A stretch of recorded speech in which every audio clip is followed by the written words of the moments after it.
Chapter 4, Twilight. If you didn't get part 1, just check my latest video. It was posted yesterday. Uh, Anyways, I hope you enjoy. If you do, hit that like button, subscribe, share. I really appreciate it. Thanks. It was a relief, as always, to leave. I almost ran to the truck. There were just so many people I wanted to avoid. The truck had suffered only minimal damage in the accident. I'd had to replace the tail lights, and if I had had a real paint job, I would have touched that up. Tyler's parents had to sell their van for parts. I almost had a stroke when I rounded the corner and saw a tall, dark figure leaning against the side of my truck. Then I realized it was just Eric. I started walking again. "Hey, Eric," I called. "Hi, Bella. What's up?" I said as I was unlocking the door. I wasn't paying attention to the uncomfortable edge in his voice, so his next words took me by surprise. I was just wondering if you would go to the spring dance with me." His voice broke on the last word. "I thought it was a girl's choice," I said, too startled to be diplomatic. "Well, yeah," he admitted, shamefaced. I recovered my composure and tried to make my smile warm. "Thank you for asking me, but I'm going to be in Seattle that day." "Oh," he said. "Well, maybe next time." "Sure," I agreed, and then bit my lip. I wouldn't want him to take that too literally. He slouched off, back toward the school. I heard a low chuckle. Edward was walking past the front of my truck, looking straight forward, his lips pressed together. I yanked the door open and jumped inside, slamming it loudly behind me. I revved the engine deafeningly and reversed out into the aisle. Edward was in his car already 2 spaces down, sliding out smoothly in front of me. Cutting me off, he stopped there to wait for his family. I could see the 4 of them walking this way, but still. By the cafeteria, I considered taking out the rear of his shiny Volvo, but there were too many witnesses. I looked in my rearview mirror. A line was beginning to form, directly behind me. Tyler Crowley was in his recently acquired used Sentra, waving. I was too aggravated to acknowledge him. While I was sitting there looking everywhere but at the car in front of me, I heard a knock on my passenger side window. I looked over. It was Tyler. I glanced back in my rearview mirror, confused. His car was still running, the door left open. I leaned across the cab to crank the window down. It was stiff. I got it halfway down, then gave up. "I'm sorry, Tyler. I'm stuck behind Cullen." I was annoyed. Obviously, the holdup wasn't my fault. "Oh, I know. I just wanted to ask you something while we're trapped here." He grinned.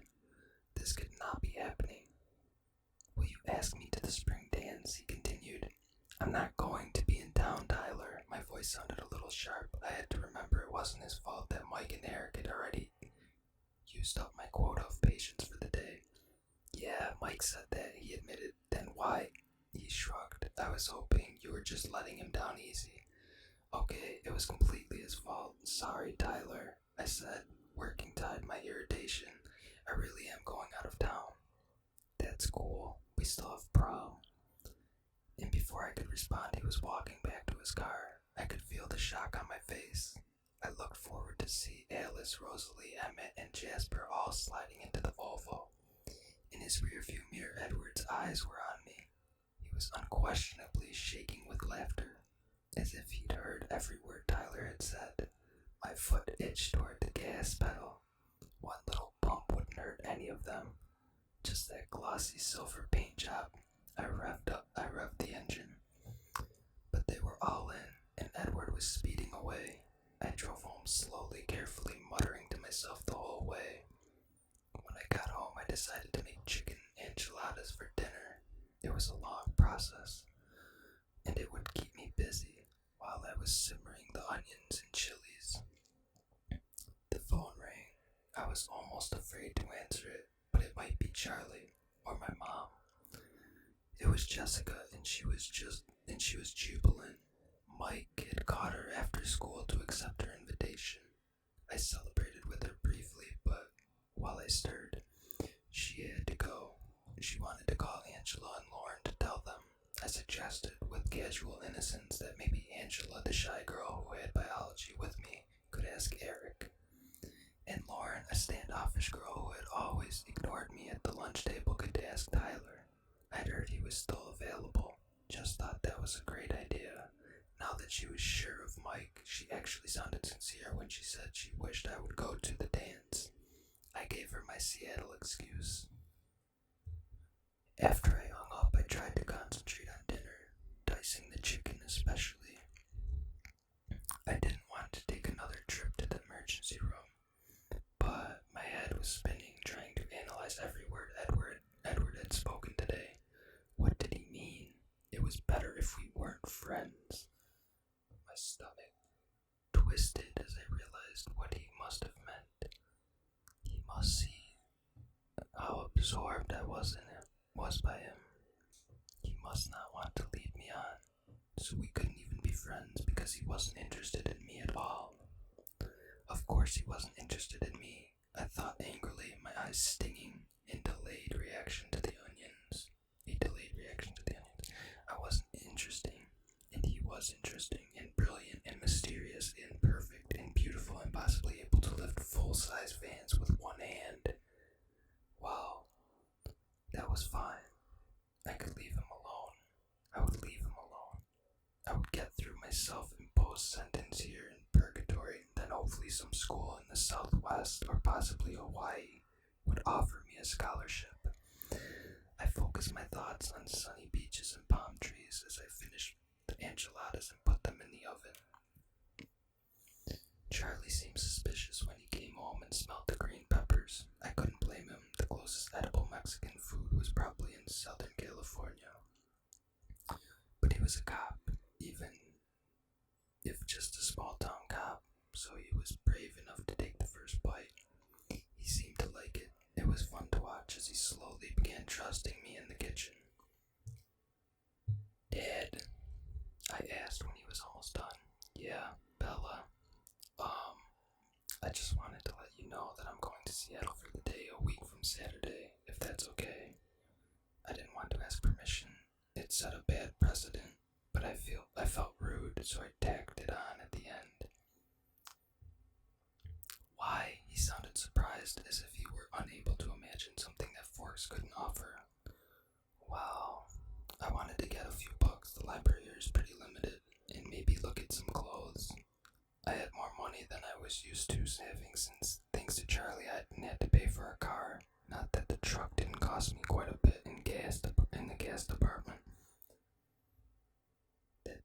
That truck probably doesn't give very good gas mileage, he said, echoing my thoughts. I know, I'll stop in Montesano and Olympia and Tacoma if I have to. Are you going all by yourself? He asked, and I couldn't tell if he was suspicious if he had a secret boyfriend or just worried about car trouble. Yes. Seattle's a big city, you could get lost, he fretted. Dad, Phoenix is 5 times the size of Seattle, and I can read a map, don't worry about it. Do you want me to come with you? I tried to be crafty as I hid my horror. That's alright, Dad, I'll probably just be in dressing rooms all day, very boring. Oh, okay. The thought of sitting in women's clothing stores for any period of time immediately put him off. Thanks, I smiled at him. Will you be back in time for the dance? Grr, only in a town this small would a father know when the high school dances were. No, I don't dance, Dad. He of all people should understand that I didn't get my balance problems from my mother. He did understand. Oh, that's right. He realized the next morning when I pulled into the parking lot I deliberately parked as far as possible from the silver Volvo. I didn't want to put myself in the path of too much temptation and end up owing him a new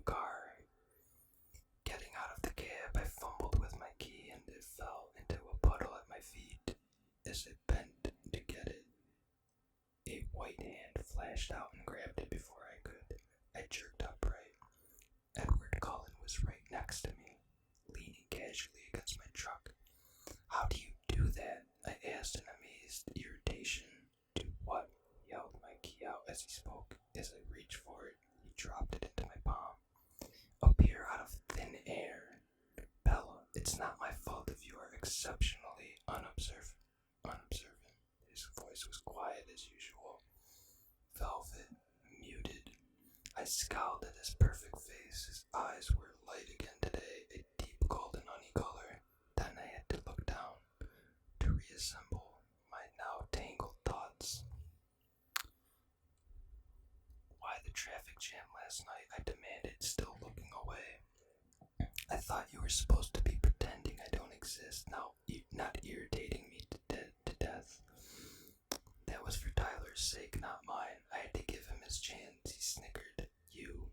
I gasped. I couldn't think of a bad enough word. It felt like the heat of my anger should physically burn him. But he only seemed more amused. "And I'm not pretending you don't exist," he continued. "So you are trying to irritate me to death, since Tyler's van didn't do the job." Anger flashed in his tawny eyes. His lips pressed into a hard line. All signs of humor gone. "Bella, you are utterly absurd," he said, his low voice cold. My palms tingled. I wanted so badly to hit something. I was surprised at myself. I was usually a nonviolent person. I turned my back and started to walk away. "Wait," he called. I kept walking, sloshing angrily through the rain, but he was next to me, easily keeping pace. "I'm sorry, that was rude," he said. As we walked, I ignored him. "I'm not saying it isn't true," he continued, "but it was rude to say it. Anyway, why won't you leave me alone?" I grumbled. "I wanted to ask you something, but you sidetracked me." He chuckled. He seemed to have recovered his good humor. "Do you have a multiple personality disorder?" I asked severely. "You're doing it again." I sighed. "Fine then. What do you want to ask?" "I was wondering if, a week from Saturday, the day of the spring dance, are you trying to be funny?" I interrupted him, wheeling toward him. My face got drenched as I looked up at his expression. His eyes were wickedly amused. "Will you please allow me to finish?" I bit my lip and clasped my hands together, interlocking my fingers so I couldn't do anything rash. "I heard you say you were going to Seattle that day, and I was wondering if you wanted a ride." That was unexpected. "What?" I wasn't sure what he was getting at. "Do you want a ride to Seattle?" "With who?" I asked, mystified. "Myself, obviously." He enunciated every syllable as if he were talking to someone mentally handicapped. I was still stunned. "Why?" "Well, I was planning to go to Seattle in the next few weeks, and to be honest, I'm not sure if your truck can make it." "My truck works just fine. Thank you very much for your concern." I started to walk again, but I was too surprised to maintain the same level of anger. "But can your truck make it there on one tank of gas?" He matched my pace again. "I don't see how that is any of your business. Stupid shiny Volvo owner. The wasting of finite resources is everyone's business." "Honestly, Edward," I felt a thrill go through me as I said his name, and I hated it. "I can't keep up with you. I thought you didn't want to be my friend." I said it would be better if we weren't friends, not that I didn't want to be. "Oh, thanks, now that's all cleared up." Heavy sarcasm.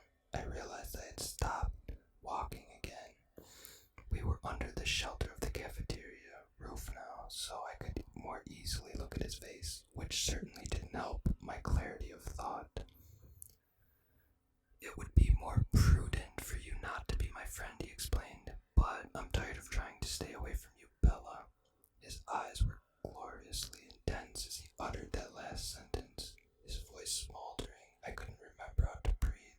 "Will you go with me to Seattle?" he asked, still intense. I couldn't speak yet, so I just nodded. He smiled briefly, and then his face became serious. "You really should stay away from me," I'll see you